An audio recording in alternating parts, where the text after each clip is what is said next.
കോൺഗ്രസ് നേതാക്കളുടെ പണപ്പിരിവിൽ block committee ഭാരവാഹികളെ list മരവിപ്പിച്ചിരിക്കുകയാണ് DCC. നേതൃത്വത്തിന്റെ അറിവില്ലാതെ വസ്ത്രവ്യാപാര കേന്ദ്രത്തിൽ ബ്ലോക്ക് കമ്മിറ്റി പ്രസിഡന്റും സെക്രട്ടറിയും പണപ്പിരിവ് നടത്തിയത് വിവാദമായതിന് പിന്നാലെയാണ് ഇപ്പോൾ നടപടി വന്നിരിക്കുന്നത്. വടക്കേവിള ബ്ലോക്ക് കമ്മിറ്റി ഭാരവാഹികളുടെ ലിസ്റ്റാണ് മരവിപ്പിച്ചിരിക്കുന്നത്. ബ്ലോക്ക് പ്രസിഡന്റ് പണം നൽകി ഭാരവാഹിത്വം നൽകുന്നുണ്ടെന്നും ആരോപണമുണ്ട്. ദിലീപ് ദേവസ്യ ചേരും വിവരങ്ങൾ. ദിലീപ്, എന്താണിപ്പോൾ ഈ വിവാദം? ഏത് സാഹചര്യത്തിലാണ് നടപടി ഉണ്ടായിരിക്കുന്നത്? ഒപ്പം ഈ ബ്ലോക്ക് പ്രസിഡന്റ് പണം നൽകി ഭാരവാഹിത്വം നൽകുന്നു, അത്തരത്തിൽ നൽകാനാകുന്നതാണോ ഈ ഭാരവാഹിത്വം എന്ന ചോദ്യമാണ്. വിനീത, കഴിഞ്ഞ ദിവസം നമ്മൾ വാർത്ത നൽകിയിരുന്നു. ഈ ബ്ലോക്ക് കമ്മിറ്റി ഭാരവാഹികൾ പ്രസിഡന്റ് ബാലത്തറ രാജീവും സെക്രട്ടറിയും ചേർന്ന് ഇവിടുത്തെ ഒരു വെഡ്ഡിംഗ് മാളിൽ കയറി ചെന്ന് 50,000 രൂപ ക്യാമ്പിലെ ഭക്ഷണത്തിന് പിരിവ് ചോദിക്കുകയും പിന്നീട് ഈ ഷോറൂം മാനേജർ 10,000 രൂപ നൽകാമെന്ന് പറയുകയും അതുപോലെ 50,000 രൂപ വേണമെന്ന് വാശി പിടിച്ചതിനെ തുടർന്ന് ഈ ഷോറൂം മാനേജർ പോലീസിൽ പരാതി നൽകുകയും പോലീസ് FIR ഇടുകയും ചെയ്തിരുന്നു.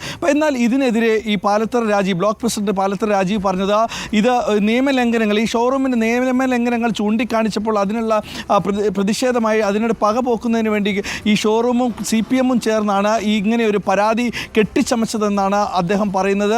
ഇത് പിന്നീട് വിവാദമാകുകയും ചെയ്തു. റിപ്പോർട്ടർ TV ഇത് വാർത്ത നൽകിയതിന് ശേഷം വലിയ വിവാദമാകുകയും ഈ പാലത്തറ രാജീവിനെ ബ്ലോക്ക് കമ്മിറ്റിയിൽ നിന്ന് ഒറ്റപ്പെടുത്തിക്കൊണ്ട് വലിയ തരത്തിലുള്ള ഈ അണികളെല്ലാവരും രംഗത്തെത്തിയിരുന്നു. അവരുടെ ആരോപണങ്ങൾ വലിയ തോതിലായിരുന്നു. അത് പണം നൽകി ക്രിമിനൽ കേസിൽ ഉൾപ്പെട്ടവരെ അടക്കം ബ്ലോക്ക് കമ്മിറ്റിയിൽ ചേർത്തിരുന്നു എന്നുള്ള പരാതി അടക്കം വന്നു. ആകെ 51 പേരായിരുന്നു ഈ ബ്ലോക്ക് കമ്മിറ്റിയിൽ വേണ്ടത്, പ്രസിഡന്റ് അടക്കം 51 പേര്. പക്ഷേ ഇതിൽ 125 പേർക്ക് അംഗത്വം നൽകി, ഭാരവാഹിത്വം നൽകി എന്നുള്ള പരാതി വന്നതിനെ തുടർന്ന് DCC പ്രസിഡന്റ് ഈ ഭാരവാഹികളുടെ പട്ടിക ഇപ്പോൾ മരവിപ്പിച്ചിരിക്കുകയാണ്. അതിൻ്റെ രേഖാമൂലം അടക്കം DCC പ്രസിഡന്റ് രാജേന്ദ്ര പ്രസാദ് ഇപ്പോൾ ബ്ലോക്ക് കമ്മിറ്റിക്ക് നൽകിയിരിക്കുകയാണ്. പണപ്പിരിവ് നടത്തിയതുമായി ബന്ധപ്പെട്ട് KPCC പ്രസിഡന്റ് K. സുധാകരൻ ഇവിടുത്തെ KPCC ജനറൽ സെക്രട്ടറി പഴകുളം മധുവിൻ്റെ അടുത്ത് അന്വേഷിച്ച് റിപ്പോർട്ട് നൽകുന്നതിനും പറഞ്ഞിട്ടുണ്ട്.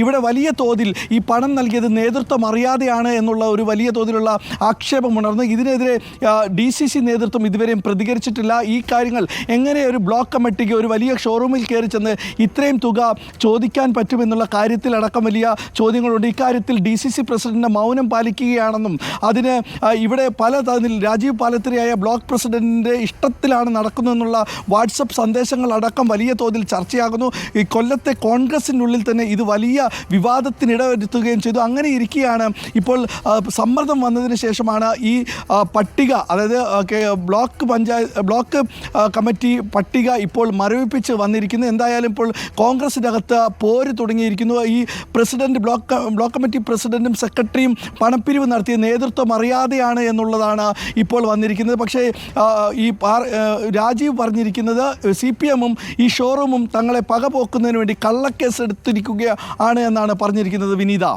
അതായത് ദിലീപ്, ഇക്കാര്യത്തിൽ ഒരു പരാതി ഉണ്ട് എന്നാണോ മനസ്സിലാക്കേണ്ടത്? പോലീസിൽ ഉൾപ്പെടെ ഇത്തരം പരാതികൾ വന്നിട്ടുണ്ടോ? കാരണം ഈ വസ്ത്രവ്യാപാര കേന്ദ്രത്തിൽ കയറി ചെന്ന് നിർബന്ധപൂർവ്വം ഈ പണപ്പിരിവ് നടത്തി എന്നാണ് മനസ്സിലാക്കുന്നത്, അല്ലേ?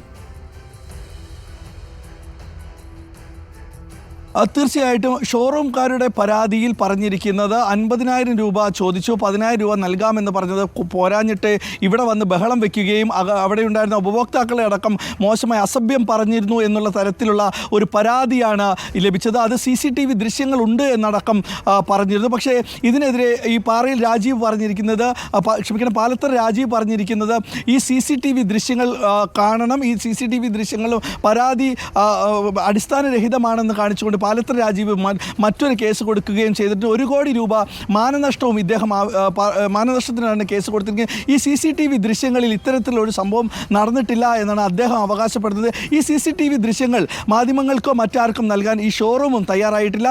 ഈ സ്ഥലത്ത് കോർപ്പറേഷൻ ആരോഗ്യ വിഭാഗം അടക്കം എത്തി പരിശോധന നടത്തിയിരുന്നു. അവിടെ പാർക്കിങ്ങുകളിൽ കൃത്രിമത്വമുണ്ട്, അവിടെ നിയമലംഘനങ്ങൾ ഒരുപാട് നടന്നിട്ടുണ്ട്. ഇത് ചൂണ്ടിക്കാണിച്ചതിന് ഈ ബ്ലോക്ക് കമ്മിറ്റിയോടുള്ള പക പോക്കിയതാണ് ഈ ഷോറൂമും ഇവിടുത്തെ CPM എന്നാണ് ഈ കോൺഗ്രസ് നേതാക്കളുടെ നിലപാട്. പക്ഷേ നിർബന്ധിത പണപ്പിരിവ് ഉണ്ടായി എന്ന് തന്നെയാണ് അത്തരത്തിൽ വസ്ത്രശാലയുടെ അല്ലെങ്കിൽ വ്യാപാരികളുടെ പരാതിയും. ഏതായാലും ഇപ്പോൾ നടപടി ഉണ്ടായിരിക്കുന്നു. വടക്കേവിള ബ്ലോക്ക് കമ്മിറ്റി ഭാരവാഹികളുടെ ലിസ്റ്റ് പാർട്ടി തന്നെ മരവിപ്പിച്ചിരിക്കുന്നു. ഇനി എന്ത് നടപടി സ്വീകരിക്കുമെന്നാണ് അറിയാനുള്ളത്.